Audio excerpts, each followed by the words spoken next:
एक और बेख्वाब रात। बेड पर दोनों हाथों का तकिया बनाकर लेटे वजदान ने सोचा। वो बहुत देर से सोने की कोशिश कर रहा था मगर उसका जहन यादों की आमज का बना हुआ था।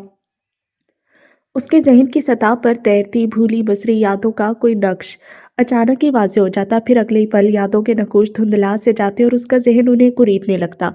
कभी ये जदोजहद ला हासिल हो जाती और कभी कोई सिरा उसके हाथ लग जाता तो कई मंजर एक साथ उसकी निगाहों में घूम जाते।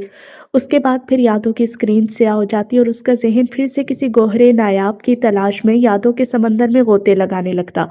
इस मुशक्कत ने उसे थका दिया था। सोचते सोचते उसकी आंखें जलने लगी, फिर भी पलकें झपकने को तैयार नहीं थी। उसने एक नज़र साथ सोए बेटे पर डाली, फिर उठ बैठा। अपने कमरे से निकलकर चलता हुआ वो कॉरिडोर के एंड वाले दरवाजे के सामने जा के रुका। उस कमरे के मकीन भी रत जगह मना रहे थे। जब ही पहली दस्तक पे दरवाजा खुल गया। सोए नहीं अभी? आयशा उसे देखकर अचंभे से बोली, फिर उसे चुप देकर अंदर आने के लिए रास्ता देते हुए कहा, अंदर आ जाओ। वो अंदर आया तो कमरे में रोशनी हो रही थी और मुस्तफ़ा अजीम सर तक चादर ओढ़े कमर के पीछे तकिया टिकाए बेड पर बैठे थे। वजदान को कमरे में आता देखकर उन्होंने फौरन टटोल कर साइड टेबल पर से ऐनक उठाई और उसे लगाकर वजदान को देखने लगे, जो कमरे के वस्त में खड़ा चुपचाप उन्हें देख रहा था। आयशा दरवाज़ा बंद करती खुद कोने में जाकर टिकी। मुस्तफ़ा अजीम को उसकी खामोशी से बेचैनी होने लगी थी। न जाने कैसा खौफ था जो हर वक्त वजदान की तरफ से धड़का लगा रहता। चादर हटाकर दोनों पांव लटका कर बैठे हुए वो खुद को बोले, क्या बात है बेटा? मैं आपसे और अम्मी से माफ़ी मांगने आया हूँ। वो धीमे लहजे में नज़र झुकाकर बोला, कैसी माफ़ी? वजदान ने उनकी तरफ देखा, फिर नदामत से बोला, आप मुझे माफ़ कर दें कि मैंने आपकी इजाज़त के बगैर घर छोड़कर चला गया, आपको बताया तक नहीं, एक बार आप लोगों के बारे में सोचने की ज़हमत भी नहीं की। आप मुझे माफ़ कर दें कि मैंने एक तवील अरसे तक आपको अज़ियत में रखा। आप मुझे इसलिए भी माफ़ कर दें कि मैंने 10 साल में एक बार भी आप दोनों को याद करने की कोशिश नहीं की। आने का ख्याल भी वापस आने का ख्याल भी मेरे दिल में नहीं आया। आयशा मुस्तफ़ा के लिए अपने बेटे का टूटता बिखरता लहजा नाकाबिले बर्दाश्त हो गया था। वो तड़प कर उठी और प्यार से उसके चेहरे पर हाथ फेर कर दिलासा देने लगी, ऐसी बातें ना करो बेटे, मेरा दिल बैठने लगता है। जो हुआ सो हुआ, अब उसे भूल जाओ। हमें तुमसे कोई शिकायत नहीं और करें भी कैसे? तुम्हारी दी हुई चोट गहरी ही सही, पर उस जख्म के साथ हम यहाँ ऐशो आराम की जिंदगी गुजारे थे। कभी दिल में ख्याल तक नहीं गुजरा कि मेरे जिगर का टुकड़ा लोगों की ठोकरें खा रहा है। वो रोने लगी। वजदान उनके आंसू पूंछने लगा, आप रोती क्यों हैं अम्मी? देखे तो आपको शराब की ख्वाहिश में दुख देने वाला शराब के पीछे भागते अपनी रूह तक जख्मी कर चुका है। ऐसी बात मत करो वजदान। वो दहल गई, फिर पलट कर शोहर से बोली, सुन रहे हैं आपका बेटा क्या कह रहा है? उसे टोकते क्यों नहीं? वो बड़ी मुश्किल से खुद पर जब्त किए बैठे थे। आहिस्तगी से उठकर उसके पास आगे, खुद को संभालो वजदान। जवान औलाद की शिकस्तगी बूढ़े माँ बाप को और भी बूढ़ा कर देती है। और अब हमारे घाव का जिक्र ना करो। हमारा बेटा लौट आया है तो हमारे जख्म भी भर गए। लौट आया है तो उसे मेरा पता क्यों नहीं देते? खुद को देखे, मुद्दत बीत गई, अब तो याद करने पर भी अपने चेहरे के नक्श ठीक से याद नहीं आते।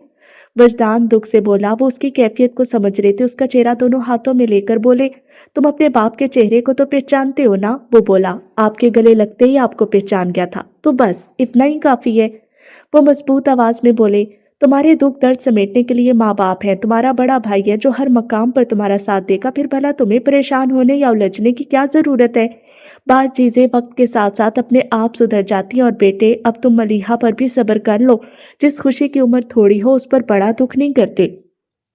सब्र आ चुका है अबू, चैन नहीं आता। उसने हल्के से कहा, फिर अपनी अम्मी से बोला, मैं मुद्दत से सो नहीं पाया अम्मी, आज सोने को दिल कर रहा है, आपके पास सो जाऊं? उसने बच्चों की सी मासूमियत से फरमाइश की। आयशा मुस्तफ़ा नम आंखों से मुस्कुरा उठी, फिर उसे साथ लिए बेड पर आके और उसका सर अपनी गोद में रख लिया। वजदान भी चप्पल उतार कर आराम से बेड पर लेट गया और उनकी गोद में सर रखे उसने आंखें बंद कर ली। आयशा मुस्तफ़ा कभी उसके घने बाल से लाती, कभी झुककर उसके चेहरे पर प्यार करने लगती। कुछ ही देर बाद वो 35 साल का मर्द माँ की आगोश में गहरी नींद सो गया था। एक अरसे बाद वजदान को इतने सुकून की नींद आई थी, फिर भी तहज्जुद के वक्त अपने आप उसकी आंख खुल गई। आयशा अभी तक उसका सर गोद में लिए जाग रही थी। सामने सोफे पर बैठे मुस्तफ़ा अजीम भी रात भर नहीं सोए थे। वजदान बालों में हाथ फेरता उठ बैठा तो वो बोली, कहाँ जा रहे हो? तहज्जुद की नमाज का वक्त हो गया है। उसने वॉल क्लॉक की तरफ देखकर खुमार आलूद आवाज में कहा, फिर उठकर अपने कमरे में आ गया। कमरे में ही अटैच्ड बाथरूम में वुजू करके उसने किबला रू जायनमाज बिछाई और उस पर खड़े होकर नियत बांधते हुए तकबीर के लिए अपने हाथ कानों तक उठा दिए। फजर की अजानें होने लगी थी जब मुस्तफ़ा अजीम टोपी हाथ में पकड़े उसके कमरे में आए। वो जायनमाज पर बैठा कुरान पाक की तलावत कर रहा था। मुस्तफ़ा अजीम मबहूत हो गए। उनका दिल चाहा कि वो वजदान को तलावत करता हुआ सुनते रहे, लेकिन अजान की आवाज़ पर वजदान ने कुरान पाक बंद किया और जज़दान में लपेट कर अलमारी के रैक पर रख कर पलटते हुए उनसे बोला, खैरियत? हाँ भई, खैरियत ही है, बस आज दिल चाह रहा है फजर की जमात में शामिल हूँ। काफ़ी अरसे से फजर और इशा की बाजमात नमाज छोड़ रखी है। इस उम्र में नज़र इस काबिल नहीं रही कि अंधेरे में मस्जिद तक जा सकूं, पर अब तो तुम आ गए हो, हाथ पकड़ कर ले जाया करोगे। मुजम्मिल तो फजर की नमाज के लिए उठता ही नहीं, नालायक। वजदान ने मुस्कुराकर कहा, हाँ चलते हैं। और शायान को जगाने लगा। वो नींद में था, लेकिन ज़बरदस्ती उठाए जाने पर उसने मुंह बसोरा और बंद आंखों के साथ ही वुजू करने बाथरूम में घुस गया। नमाज के बाद तीनों करीबी पार्क में चहलकदमी के बाद लौटे तो जवार और मनाहिल स्कूल यूनिफॉर्म पहने नाश्ता कर रहे थे। पास ही मुजम्मिल हाथ में गाड़ी की चाबी लिए उन्हें स्कूल छोड़ने जाने के लिए तैयार खड़ा था। वजदान को एक ख्याल आया तो उससे कहने लगा, मुजम्मिल भाई, शायान की पढ़ाई का काफ़ी हर्ज हो रहा है, इसे स्कूल में दाखिल करा देना चाहिए। हाँ ये बात तो है, इसे यहाँ आए काफ़ी दिन हो गए, अब तक तो इसका एडमिशन हो जाना चाहिए था। तुम ऐसा करो, मैं बच्चों को छोड़ कर आता हूँ, तब तक तुम दोनों तैयार हो जाओ, फिर जावर के स्कूल चलेंगे और उसकी प्रिंसिपल से शायान के एडमिशन की बात करेंगे। वो इस बात में सर हिलाकर नाश्ते के लिए कुर्सी घसीट कर बैठ गया। ये लो तुम्हारी बिना शक्कर की चाय। अनिका बच्चों को छोड़कर वापस आई तो चाय का कप वजदान के सामने रखते हुए बोली। वजदान ने मुस्कुरा कर कहा, चीनी डालकर देंगी तो भी पी लूंगा। वो हंस पड़ी, हाँ हाँ पता है, सुधर गए हो, वरना याद है अम्मी, गलती से भी अगर चाय में चीनी डल जाती तो ये कितना हंगामा करता था। उसने अपनी सास से कहा तो वो मुस्कुराने लगी। याद है, लेकिन देखो ज़रा, माँ होकर भी मुझे इसकी आदत भूल गई, मुझे भी डॉक्टर अहमद से इलाज करा लेना चाहिए। इसकी ज़रूरत नहीं है अम्मी, आपके बेटे की आदत ही इतनी अजीब है कि किसी के भी जहन में महू हो सकती है। आप देखें तो वैसे ही मीठे का शौकीन है, बस चाय मीठी नहीं होनी चाहिए। सर झटक कर वो शायान की तरफ मुड़ी। तुम नाश्ते में क्या लोगे? आलू का पराठा, उसने जोरों शोर के साथ जवाब दिया। नीका उसके लिए आलू का पराठा बनाने लगी। नाश्ता खत्म करके दोनों मुजम्मिल के साथ जाविर के स्कूल पहुंचे। आपका बच्चा बहुत ज़हीन है, दुबली पतली सी उधेड़ उमर खातून ने शायान से सवाल जवाब पूछने के बाद मुस्कुराते हुए वजदान से कहा था। उसके चेहरे पर किसी बाप की तरह ही तफाखर की चमक आई थी, लेकिन फिर प्रिंसिपल साहिबा माजरत करते लहजे में बोली, लेकिन हम इसे एडमिशन नहीं दे सकते। क्यों? मुजम्मिल ने बेसाख्ता पूछा। क्योंकि चंद महीनों में एनुअल एग्ज़ाम शुरू हो जाएंगे और एग्ज़ाम्स के इतने नज़दीक हम एडमिशन नहीं लेते, ये हमारा रूल है। मुजम्मिल बोला, आप खुद देख चुकी हैं कि शायान कितना ज़हीन बच्चा है, 2-3 महीने में तो वो बहुत आराम से कोर्स कवर कर लेगा। मुझे इस पर कोई शक नहीं। उन्होंने मुजम्मिल की तरफ देखा और कहा, लेकिन इसके बावजूद मैं मजबूर हूँ। वजदान परेशानी से गोया हुआ। इस तरह तो इसका साल ज़ाया हो जाएगा और अगले साल भी इसे 4th क्लास में दोबारा रिपीट करनी पड़ेगी। आपको नहीं लगता ये एक ज़हीन बच्चे के साथ ज्यादती है? सॉरी वजदान साहब, लेकिन असूल तो असूल होते हैं, उन्होंने कहा। लेकिन मैं ये भी चाहती हूँ कि शायान हमारा स्टूडेंट बने और आप अपने बेटे को एडमिशन ओपन होने के बाद दोबारा हमारे पास लेकर आएं। इसके लिए मैं आपको एक गोल्डन ऑफर देना चाहती हूँ। वो दोनों हमतन गोश हुए। आप शायान को 4th क्लास के लिए नहीं बल्कि 5th स्टैंडर्ड के कोर्स के लिए तैयार करें, फिर मैं उसी कोर्स में इसका टेस्ट ले लूँगी और अगर ये क्लियर हो गया तो हम इसे 6th स्टैंडर्ड में एडमिशन देंगे। इस तरह शायान के साथ कोई ज्यादती नहीं होगी, बल्कि उसे 1 साल का बोनस मिलेगा जो कि वो अपनी जहानत के मुताबिक डिजर्व करता है। कि ये आपको ये ऑफर कबूल है? वो दोनों सोचने लगे। फिर मुजम्मिल ने शायान की तरफ देखा जो उन दोनों के दरमियान सोफे पर दुबका बैठा था और सर उठाकर कभी एक तो कभी दूसरे का चेहरा देख रहा था। क्या कहते हो भतीजे, 5th स्टैंडर्ड का टेस्ट पास कर लोगे? 100 आउट ऑफ 100 मार्क्स दूंगा तायाबू, वो जोर से बोला। तो मुजम्मिल मुस्कुराकर उसके बाल से हिलाते हुए वजदान को देखने लगा।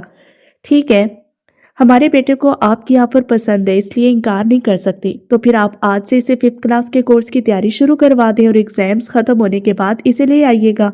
शुक्रिया। वजदान और मुजम्मिल शायान को साथ लिए खड़े हो गए। प्रिंसिपल के रूम से निकलकर वो लोग स्कूल की बुक शॉप में आगे। शायान अपने लिए इतनी ढेर सारी नई रंग बिरंगी किताबें कॉपियां देखकर फूले नहीं समा रहा था।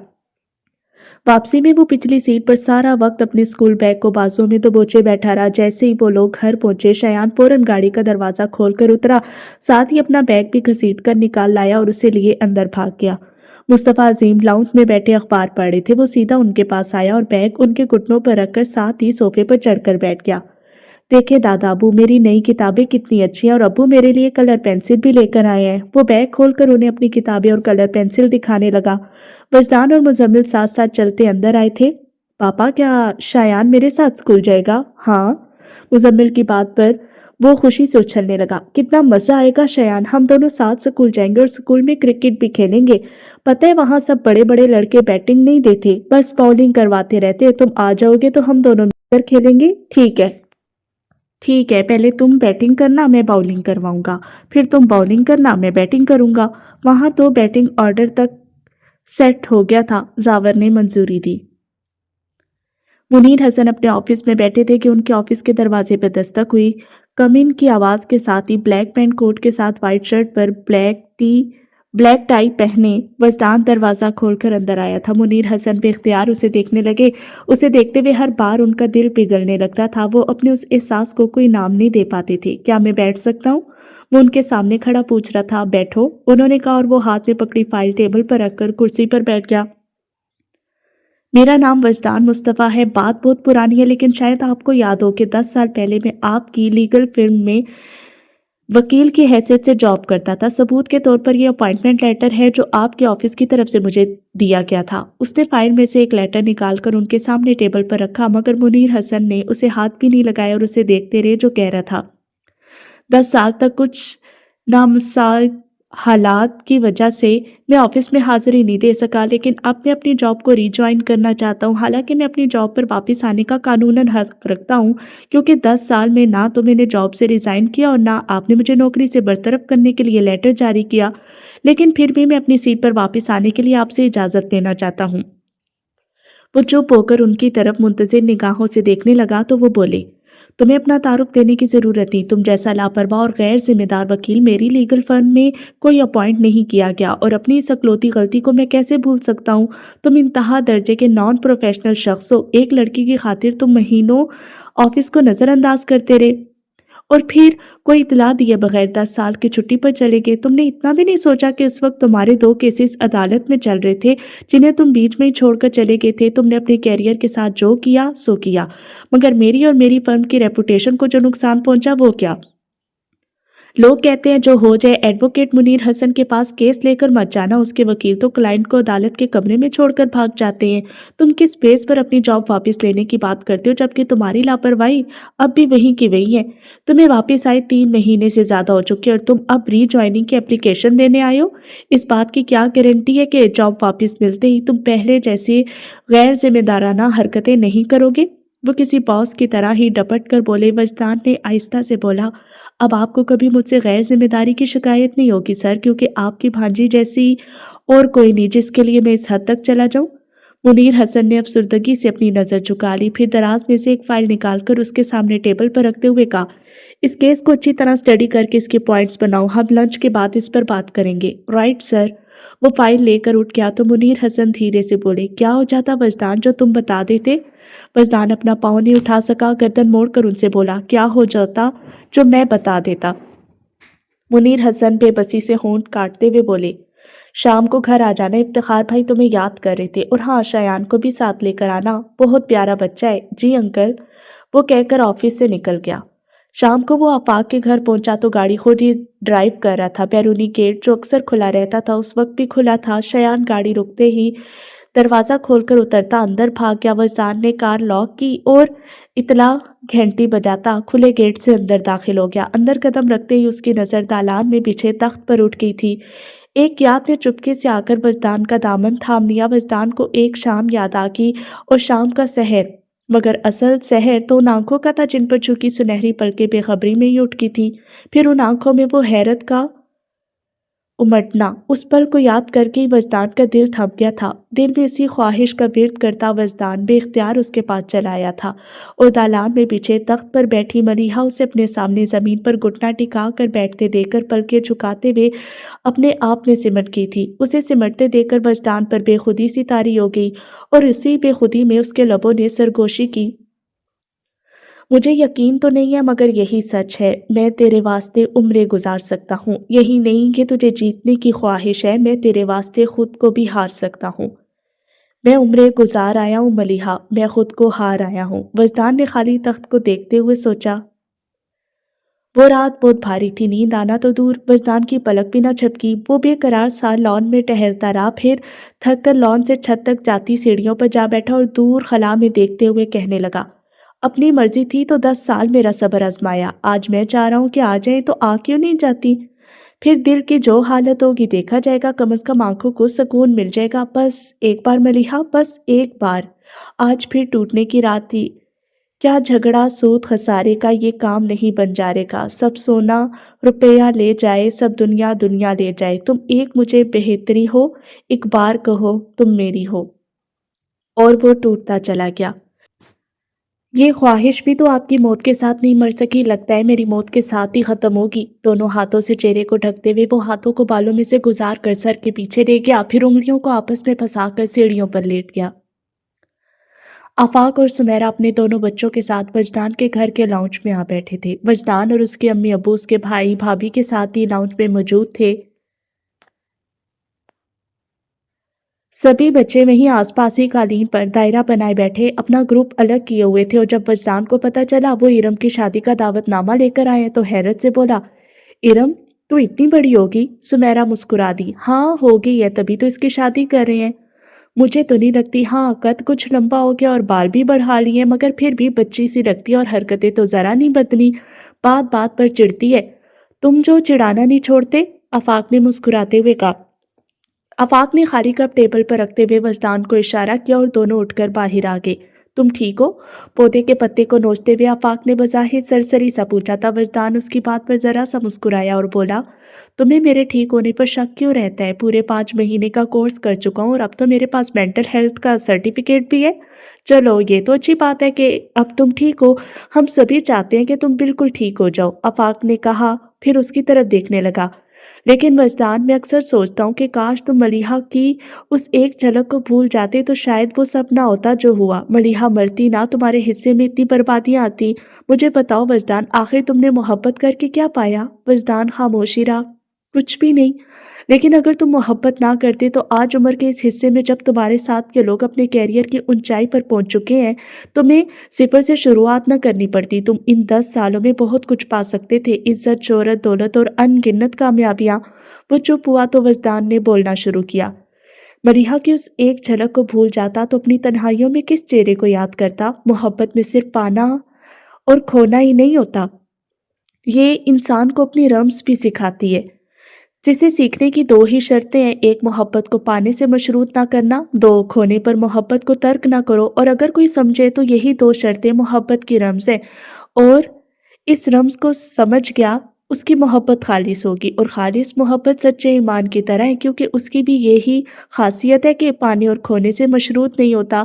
اب جس کے دل میں سچا ایمان و محبت اس کی عادت بن جائے گی، اور جس کے دل میں خالص محبت و ایمان اس کے دل میں گھر کر لے گا۔ وجدان نے خاموش ہو کر چند لمحے آفاق کا چہرہ دیکھا، پھر مسکرا دیا، آج میرے دل میں محبت بھی ہے اور ایمان بھی، اب ذرا سوچ کر بتاؤ کیا واقعی میں نے محبت میں کچھ نہیں پایا؟ لیکن آفاق نے جواب نہیں دیا، ایسا لگ رہا تھا اس کے پاس کوئی جواب ہے ہی نہیں۔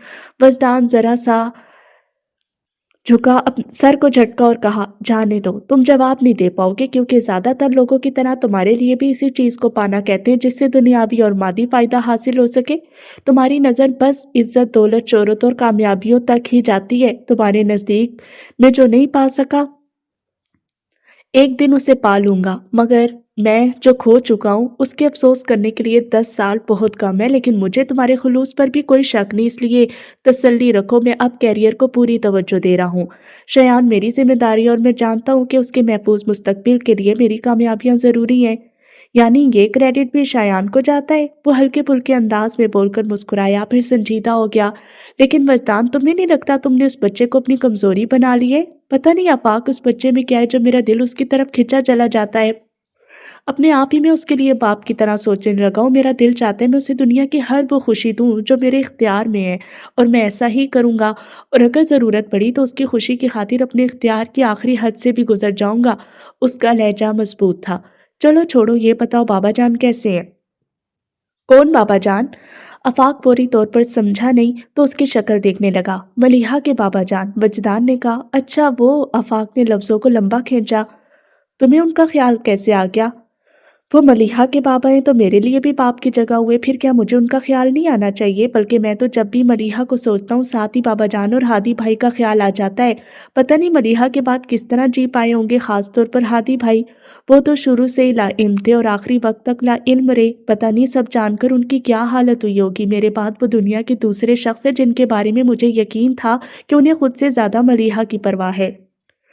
ان دونوں کا کیا پوچھتے ہو؟ آفاق سانس بھر کر بولا۔ ملیحہ کے سوئم پر انہوں نے خود تایا جان اور پاپا کے سامنے تمہارے اور ملیحہ کے تعلق کے بارے میں انکشاف کیا تھا اور اعتراف کیا تھا کہ ملیحہ کی شادی زبردستی کرائی جا رہی تھی۔ ہم نے انہیں ہمیشہ سخت گیر انسان کے روپ میں دیکھا ہے، مگر اس وقت تم ان کی حالت دیکھتے۔ ملیحہ کی موت نے ان کی کمر توڑ دی تھی، اوپر سے یہ پچھتاوا کہ ملیحہ کی موت کے ذمہ دار وہ خود ہیں۔ ان کے پچھتاوے کا یہ عالم تھا، خود کو ملیحہ کا قاتل کہہ رہے تھے، پھر ہاتھ جوڑ کر تایا جان اور پاپا سے بھی معافی مانگی، مگر جب ملیحہ ہی نہ رہی تو بھلا کیسی معافی؟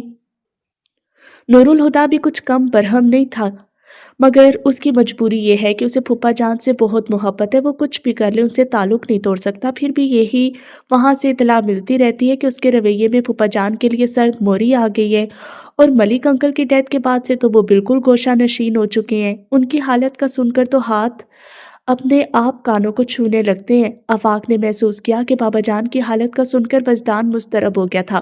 تو کیا تمہارا ان سے بالکل بھی تعلق نہیں رہا؟ نہیں، ہماری ان سے آخری ملاقات ملیحہ کے سوئم پر ہی ہوئی تھی۔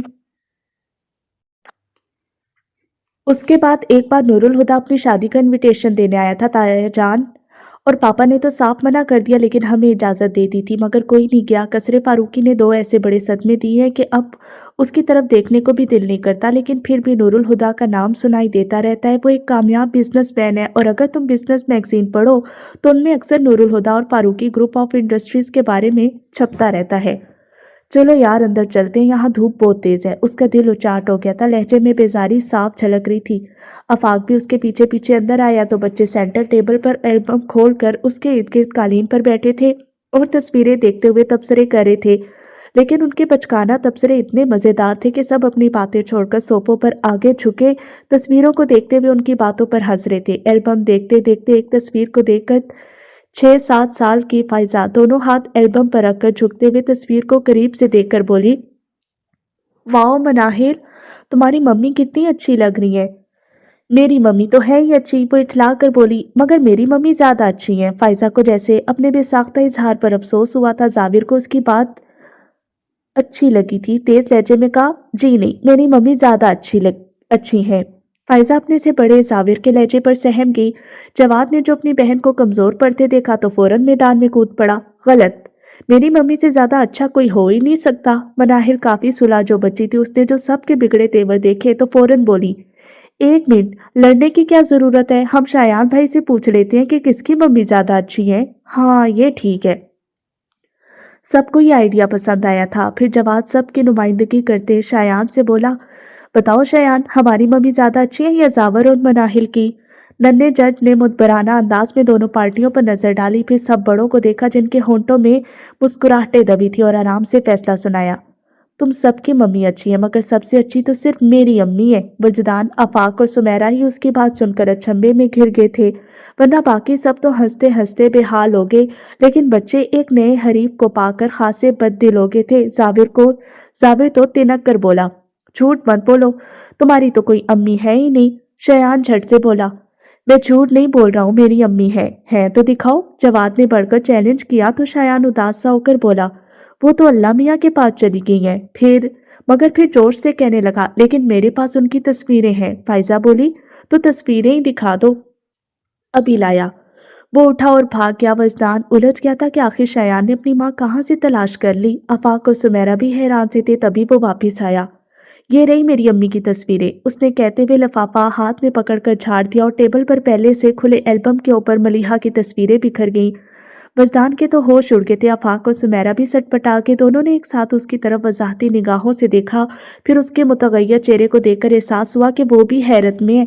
मनाहिर मलिहा की एक तस्वीर हाथ में लेकर मुजम्मिल से कह रही थी, देखे पापा, शयान भाई की अम्मी कितनी प्यारी हैं। वो समझाने लगा, शयान भाई की अम्मी नहीं, इन्हें चची कहो। चची सचमुच बहुत प्यारी हैं, जाविर बोला। बच्चे इख्तलाफ भुलाकर तस्वीरों में खो गए थे और शयान उनके तारीफी जुमलों को सुनकर फखर से मुस्कुरा रहा था। आफाक तो मलिहा के लिए चची का खिताब सुनकर भी खुद को संभाले रहा, पर सुमेरा के चेहरे पर नागवारी झलक आई थी। लेकिन वो लोग हमेशा मलिहा से लाताल्लुकी का इजहार करते आए थे, इसलिए कुछ बोल नहीं सके। और वजदान जो कुछ बोलने के लिए लायक नहीं रहा था, मगर चची का लफ्ज सुनते ही उसके हिसाब झुंझुना गए। ये क्या लगा रखा है? वो सख्त आवाज में बोला। शयान, ये तस्वीरें तुम्हें कहाँ से मिली? शयान ने पहले कभी वजदान को गुस्से में नहीं देखा था। वो सहमे हुए अंदाज में मुस्तफ़ा अजीम के पीछे जा छुपा तो उन्होंने हाथ बढ़ाकर उसे अपने पास कर लिया और वजदान को देखकर नाराजगी से बोले, बच्चे को क्यों डांटते हो? जो कहना है मुझसे कहो। मलिहा की तस्वीरें से मैंने ही दी थी। आपने? वो हैरत से बोला। हाँ, हालांकि ये काम तुम्हें करना चाहिए था। एक तो इस मासूम ने अपनी माँ को खो दिया, ऊपर से तुमने भी इसे इसकी माँ से अनजान रखा, उसका नाम तक शयान को नहीं बताया। माँ का हवाला बच्चे के लिए बहुत ज़रूरी होता है वजदान। कुदरत पैदाइश के वक्त ही हर बच्चे के दिल में माँ के लिए मोहब्बत डाल देती है। इस मोहब्बत को किनारा मिलना ज़रूरी है, जो अगर ना मिले तो बच्चे के अंदर खला रह जाता है। तुम कैसे बाप हो जो अपने हाथों अपने बच्चे को खला में धकेलना चाहते हो? अब्बू प्लीज़। वो कोप भरे अंदाज में हाथ उठाकर बोला तो वो तासिब से कहने लगे, मुझे तुम पर अफसोस हो रहा है वजदान, तुम्हारे लिए अपना दुख अपनी औलाद से बढ़कर है। जरा सोचो, तुम इस उम्र में भी माँ के आंचल की छांव तलाश करते हो और इस मासूम ने तो माँ की गोद देखी ही नहीं। वो माँ के लिए कितना तरसता होगा। उसकी ये महरूमी तो खत्म नहीं हो सकी, पर कम से कम इसके पास अपनी माँ की शनाख्त तो हो। आपकी हर बात सही, लेकिन इस हवाले से मलिहा का जिक्र करने की क्या जरूरत है? वो चिढ़कर बोला था। हद करते हो वजदान, आयशा मलामती लहजे में कहने लगी। अगर मलिहा का जिक्र ना हो तो किसका हो? वो सिर्फ तुम्हारी बीवी ही नहीं थी, तुम्हारे हमारे पोते की माँ भी थी, बहू थी हमारी। वजदान के तो जैसे सर पर धमाका हुआ था। उसने एकदम से हाथ उठाकर उन्हें चुप करा दिया, फिर उंगली दिखाते हुए सख्त लहजे में बोला, ना तो शयान आपका पोता है और ना मलिहा आपकी बहू थी। इन दिनों से आपका इन दोनों से आपका कोई रिश्ता नहीं, आइंदा ये बात याद रखिएगा। वजदान की हिम्मत जवाब देगी थी अपनी बात कहकर उसने टेबल पर से फोटोग्राफ्स उठाई, फिर हाथ बढ़ाकर शयान की तरफ बढ़ा जिसके हाथों में मलिहा की तस्वीर थी और कहा, यह तस्वीर मुझे दे दो। वो अपना हाथ पीछे करके नफी में सर हिलाने लगा तो वजदान ने हाथ बढ़ाकर वो तस्वीर उसके हाथ से निकाली। फिर देखा भी नहीं फिर पलट कर देखा भी नहीं। वो मचल कर रोता हुआ उसके पीछे आया था, मगर मुजम्मिल ने उसका बाजू थामकर उसे अपनी गोद में ले लिया और चुप कराने लगा।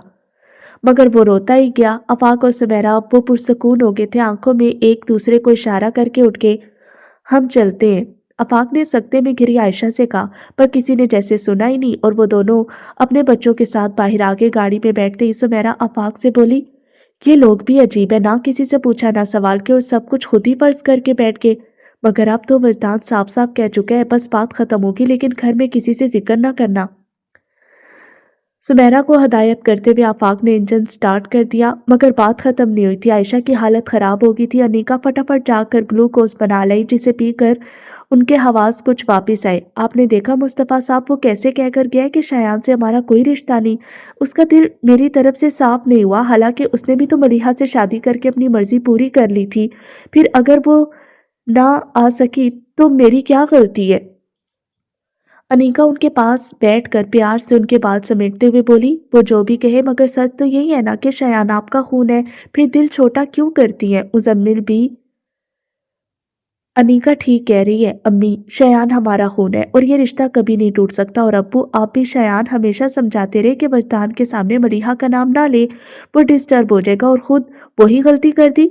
मुझे अंदाजा नहीं था कि वो इस तरह से रिएक्ट करेगा। वो अफसुर्दा हो गया। आयशा ने दुपट्टे से अपने आंसू खुश करके शयान को देखा, जो अभी तक रो रहा था, और उसकी तरफ अपने बाजू फैला दिए। इधर मेरे पास आओ। और वो रोते रोते ही मुजम्मिल के बाजुओं से निकलकर उनकी आगोश में समा गया।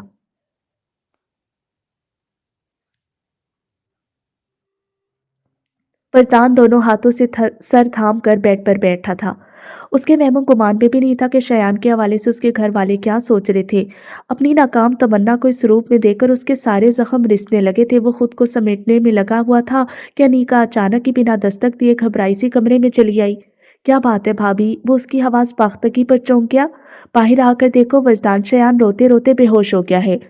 वजदान घबरा कर उठा और भागता हुआ लाउंज में आ गया। मुस्तफ़ा अजीम बेहोश शयान को गोद में लिए बैठे थे। पास ही हवास पाख्ता सी आयशा हाथ में पानी की बोतल लिए बैठी उसके चेहरे पर छींटे मार मार कर होश में लाने की कोशिश कर रही थी। वजदान की जान पर बनाई थी। उसने तेजी से शयान को अपनी गोद में ले लिया। शयान, वो उसके गाल थपक कर आवाजें देने लगा। आंखें खोलो बेटा, मेरी तरफ देखो। मगर उसकी सदाएं बेकार की। वजदान घबराई तो गया था, इसे होश नहीं आ रहा। अबू, चले इसे हॉस्पिटल लेकर चलते हैं, मुजम्मिल डॉक्टर को बुलाने गया है। वजदान परेशानी से लब काटने लगा। फिर उसे गोद में उठाकर कमरे में ले आया और बेड पर लिटा दिया। चंद मिनट बाद ही डॉक्टर साहब मुजम्मिल की मुईद में चले आए। उन्होंने अच्छी तरह शयान को चेक किया, फिर पूछा, यूं तो सभी ठीक लग रहा है, कहीं ऐसा तो नहीं कि आपने बच्चे को कुछ ज्यादा ही डांट दिया हो? कुछ ऐसा ही है, मुजम्मिल ने वजदान को देखकर कहा। आपको इतनी सख्ती नहीं करनी चाहिए, बच्चा सहम गया है। बहरहाल मैं इंजेक्शन लगा देता हूँ, 2 घंटे में से होश आ जाएगा। लेकिन आइंदा एहतियात कीजिएगा। बास बच्चों के साथ खासतौर पर नरमी बरतने की ज़रूरत होती है। उनमें सख्ती बर्दाश्त करने की ताकत नहीं होती। आपका बच्चा भी बहुत हसास है। डॉक्टर ने शयान को इंजेक्शन लगा दिया। वजदान परेशान सा बेड पर बैठकर उसके बाल सहलाने लगा। ईशा की नमाज के बाद दुआ मांगकर भी वजदान घर आने के बजाय गुमसुम सा वहीं मस्जिद पे बैठा रहा। काफी देर बाद जब एहसास जागा कि सब नमाजी चले गए हैं तो वो भी सुस्त कदमों से चलता मस्जिद से बाहर आ गया।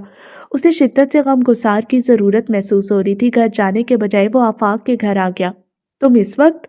सब ठीक तो है? परेशान से लग रहे हो। उसने नफी में सर हिला दिया। आफाक को समझ नहीं आया कि ये उसके किस सवाल का जवाब है, इसलिए उलझ सा गया। अच्छा, अंदर तो आओ। नहीं, बाहर ही ठीक है। आफाक का माथा ठनका मगर खामोश रहा। दोनों कुछ कदम दूर इलेक्ट्रिक पुल के नीचे जाकर बैठ गए। क्या हुआ है? उसे खामोश देखकर आफाक ने उसे बोलने पर उकसाया तो वो कहने लगा, मुझे लग रहा है कि जैसे मैं बर्फ में दफन हो चुका हूँ। जिस्म के साथ मेरा जहन भी सुन्न हो गया है। मुझे कुछ समझ नहीं आ रहा आफाक कि मेरे घर वालों ने मलिहा के बारे में ये सोचा भी कैसे कि उनका मुझसे या शयान से कोई रिश्ता रहा होगा। आफाक चुप सा रह गया, फिर बोला, अगर उन्होंने ऐसा सोचा तो कुछ गलत नहीं किया। वो तो यही समझते हैं कि शयान अपना बेटा है और तुम्हारे बेटे की माँ मलिहा के सिवा कौन हो सकती है। उनके साथ मेरा ऐसा रिश्ता ना जोड़ो। वजदान का लहजा अजीब सा हो गया था। मैं कब जोड़ रहा हूँ? आफाक जल्दी से हाथ उठाकर बोला, वैसे अगर तुम पहले ही अपने घर वालों को उनके बारे में सच बता देते, तो शयान के बारे में सच बता देते, तो आज ये सब ना होता। उसकी बात पर वजदान वजाहत देने लगा, मैंने कभी अपने घर वालों का दानिस्ता इस बात के लिए मजबूर नहीं किया था कि वो शयान को मेरी सगी औलाद समझे। लेकिन आज जब मैंने महसूस किया कि वो ऐसा ही समझ रहे हैं तो मुझे चुप रहना बेहतर लग रहा है। और इसकी वजह साफ है, शयान को जो मोहब्बत और मकाम मेरे बेटे की हैसियत से मिली है वो किसी गुमनाम बच्चे को नहीं मिलेगी। बल्कि ये जानकर के उसके पैदा करने वाले उसे गलाजत की तरह खुद से अलग करके फेंके थे, उसकी ज़ात तज़हीक व तहकीर का निशाना बन जाएगी। लोग उसे गुनाह की पैदावार कहकर धुतकार देंगे। हमारे माशरे में इन्हीं जालिम रसूम का रवाज है कि गुनाहगार से कोई नहीं पूछता कि उसने गुनाह का इर्तिकाब क्यों किया, मगर बेगुनाह को सजा देने सभी चले आते हैं। मैं शयान को तंज का निशाना बनने नहीं दे सकता। ऐसे सच का क्या फ़ायदा जब लोग उसे जिल्लत के गड़े में उतारकर उम्र भर तहकीर के पत्थरों से संसार करते रहे। किसी और को सच बताना तो मैं कभी शयान को बताने की हिम्मत भी नहीं कर पाऊंगा, क्योंकि मैं जानता हूँ अगर उसे पता चल गया तो वो अपनी ही नज़रों में गिर जाएगा। नहीं आफाक, ये बात किसी को पता नहीं चलनी चाहिए। नम आंखों के साथ वो बेसाख्ता ही नफ़ी में सर हिलाता हुआ कह रहा था, वादा करो ये राज हमेशा राज रहेगा। मेरे मरने के बाद भी तुम किसी कीमत पर इस राज से पर्दा नहीं उठाओगे।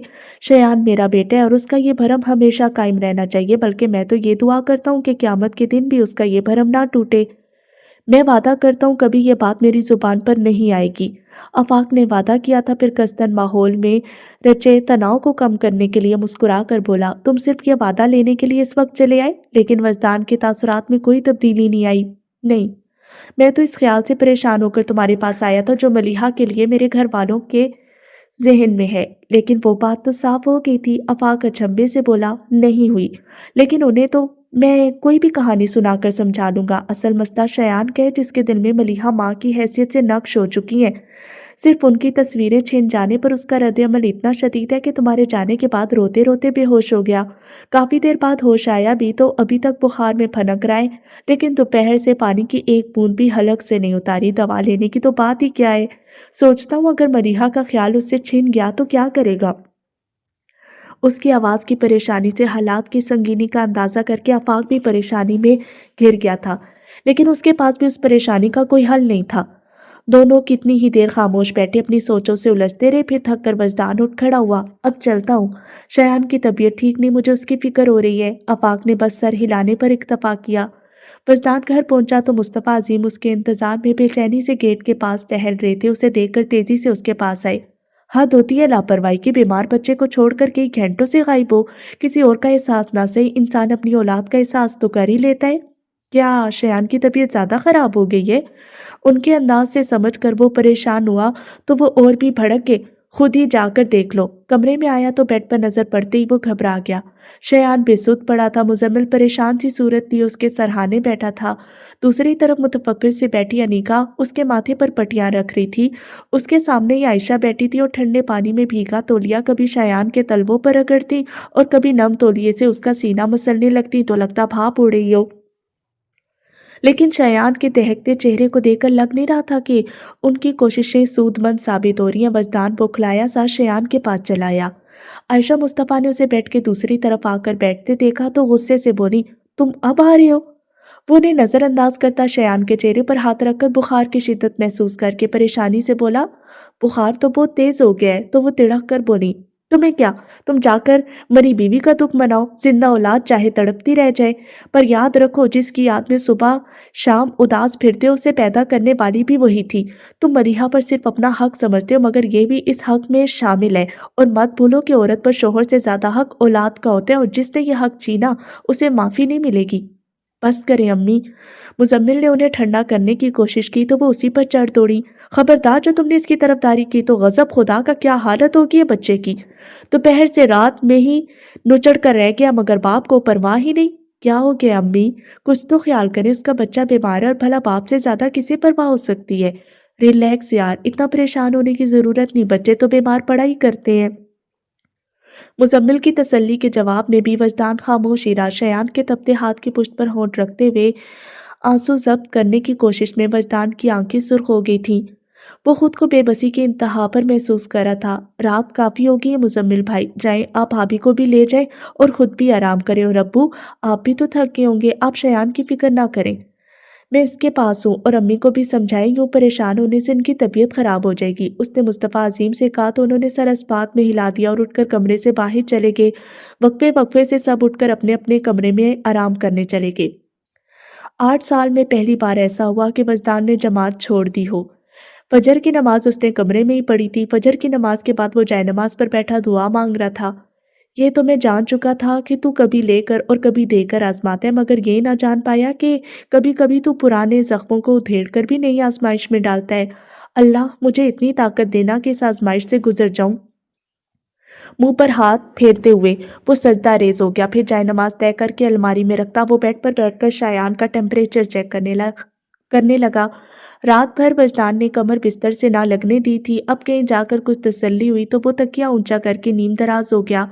कुछ देर ही गुजरी थी कि वजदान को अपने बाएं हाथ की पुष्ट पर शयान के हाथ का लम्स महसूस हुआ। वो दाएं बाजू से आंख ढक कर लेटा था। चौंकते हुए बाजू हटाकर शयान को देखने लगा। उसे होश आ गया था और बाल बार पलके झपकता वो कसमसा रहा था। वजदान तेजी से उसकी तरफ झुका और प्यार से उसके चेहरे पर हाथ फेरते हुए बेताबी से कहा, बेटा तुम ठीक हो ना? वो खाली खाली निगाहों से वजदान की तरफ देखता रहा। फिर बोला, अम्मी की तस्वीर दे दे अब्बू। वजदान बेबसी से उसे देख कर रह गया। फिर थकन भरे अंदाज में सीधा हो बैठा। शयान भी उठकर बैठ गया। फिर उसके आस्तीन मुट्ठी में पकड़कर हिलाते हुए बोला, बेटा जिद छोड़ दो, मैं बहुत परेशान हो गया हूँ और ज़रा अपनी हालत देखो, खुद को बीमार कर ली है। फिर इन तस्वीरों को पास रखने से मरीहा तो तुम्हारे पास नहीं आ जाएगी। वजदान बड़ी आजिज़ी से मिन्नत कर रहा था, मगर शयान के लिए तो बस यही बात अहम थी कि वजदान उसे मरीहा की तस्वीरें देने से इनकार कर रहा है। पल भर में उसके तासुरात बदले और संजीदगी को हटाकर उसकी सूरत रोनी होगी। वो एकदम से वजदान का हाथ अपने कंधे से हटाकर उसकी तरफ से मुंह फेरते हुए तकिए में मुंह छुपाकर लेट गया और कुछ देर बाद ही उसके रोने की आवाज़ें आने लगीं। पता नहीं उसके पास इतने आंसू कहाँ से आ गए थे कि कल से अभी तक खुश्क ही नहीं हुए। रोने से उसके जिस्म को झटके लग रहे थे, जिन्होंने मस्तान को ज़लज़लों में धकेल दिया था। कोई बेबसी सी बेबसी थी, उसे समझ नहीं आ रहा था कि शयान को कैसे समझाए। मस्तान की बर्दाश्त ख़त्म हो चुकी थी, वो उससे ज़्यादा शयान का रोना बिलखना नहीं सह सकता था। वो उठा और अलमारी में से तस्वीरों का लिफाफा निकालकर एक तस्वीर हाथ में लेकर देखने लगा। मैंने हमेशा इन फासलों की इज्जत की जो आपने कभी अपने और मेरे दरमियान मिटने नहीं दिए, मगर अब शायद मैं इनका भरम ना रख पाऊँ। ये जुर्म आपके नज़दीक बहुत बड़ा होगा, लेकिन मुझे माफ़ ज़रूर कर दीजिएगा। वो दिल ही दिल में कहता, तस्वीर हाथ में लिए बेड पर आ बैठा। लिफाफा साइड में रख के उसने मलिहा की तस्वीर शयान के चेहरे के सामने कर दी। उसने रोते रोते आंखें खोलकर सामने देखा था, फिर मेरी अम्मी कहते उसने तस्वीर झपट ली और उठ बैठा। वो सारा रोना भूलकर मुस्कुराने लगा था, जैसे कोई खजाना हाथ आ गया हो। मेरी प्यारी अम्मी। वो तस्वीर पर हाथ फेर कर उसे चूम रहा था, फिर उसे सीने से लगा लिया। वजदान उसे देखता रहा। जब वो जी भर के मलिहा की तस्वीर को प्यार कर चुका तो वजदान ने प्याला उठाकर यखनी में चमचा भरकर उसकी तरफ बढ़ाते हुए पूछा, अब तो यखनी पियोगे? सारी पी जाऊंगा और दवा भी पीऊंगा। वो मगन से अंदाज में कह रहा था, मगर वजदान जवाब में मुस्कुरा भी नहीं सका। फिर वाकई उसने पूरा प्याला ख़त्म करके सिरप पिया और उसके बाद आराम से सो गया, मगर सोते हुए भी मलिहा की तस्वीर उसके गाल के नीचे दबी थी।